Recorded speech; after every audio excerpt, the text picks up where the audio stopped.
Mari kita berdoa.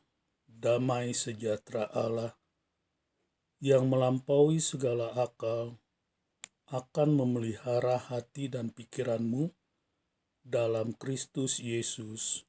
Amin. Shalom, selamat pagi Bapak Ibu Saudara yang dikasihi oleh Tuhan.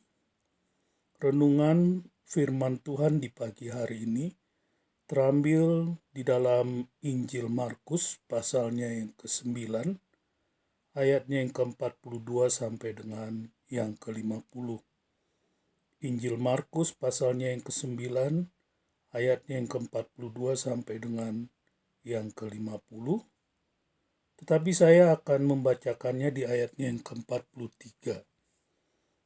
Demikianlah firman Tuhan, dan jika tanganmu menyesatkan engkau, penggallah, karena lebih baik engkau masuk ke dalam hidup dengan tangan kudung daripada dengan utuh kedua tanganmu dibuang ke dalam neraka, ke dalam api yang tak terpadamkan. Demikian pembacaan firman Tuhan.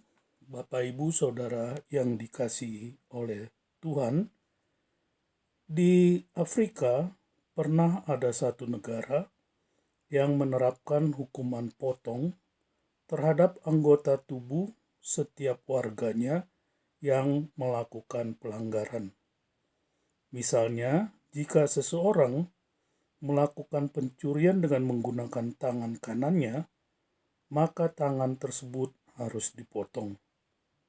Jika kakinya yang melakukan kejahatan, maka kakinya pun harus dipotong. Demikian seterusnya.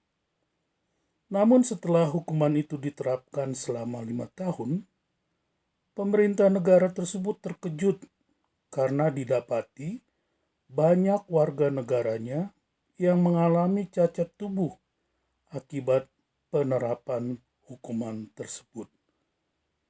Guna menghindari semakin banyak orang yang mengalami cacat tubuh, maka secara diam-diam pemerintah negara tersebut menghapuskan hukum potong tersebut.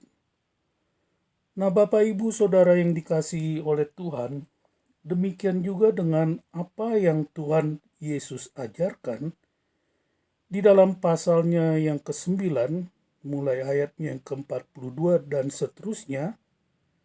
Jika kita tidak dapat membedakan apa yang dimaksudkan oleh Yesus di dalam bagian ini, maka akan berakibat fatal.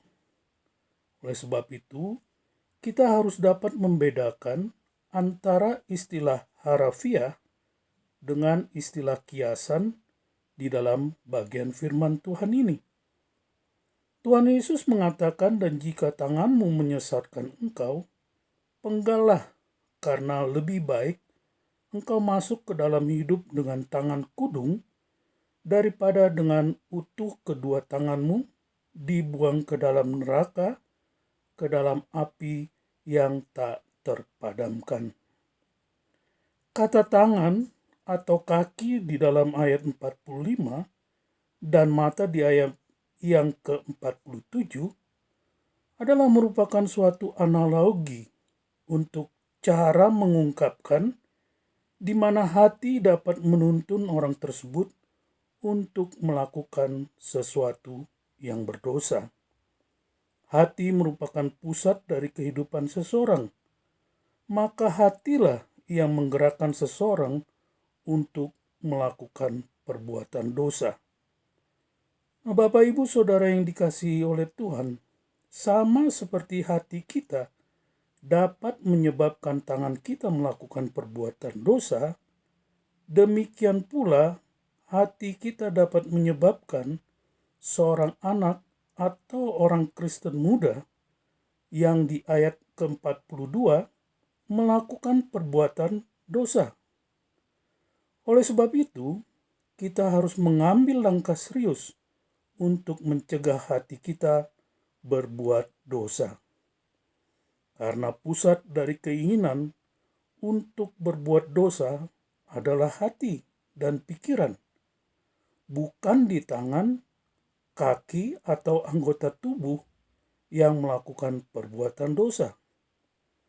Nah, Bapak Ibu Saudara yang dikasihi oleh Tuhan, dengan demikian hanya hati yang telah diperbaharui oleh Roh Kudus dan pikiran yang terpusat pada Kristus yang mampu menahan godaan dunia ini dan berdiri teguh melalui semua pencobaan dan penderitaan hidup. Selamat beraktivitas, Tuhan memberkati. Bapa, terima kasih, kami sungguh bersyukur untuk firman-Mu di pagi hari ini.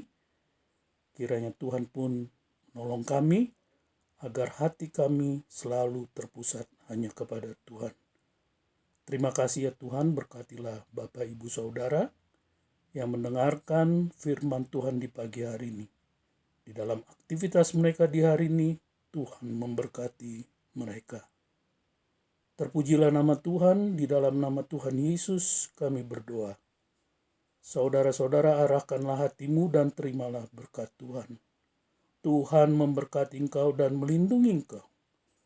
Tuhan menyinari engkau dengan wajah-Nya dan memberi engkau kasih karunia. Tuhan menghadapkan wajah-Nya kepadamu dan memberi engkau damai sejahtera. Amin. Shalom.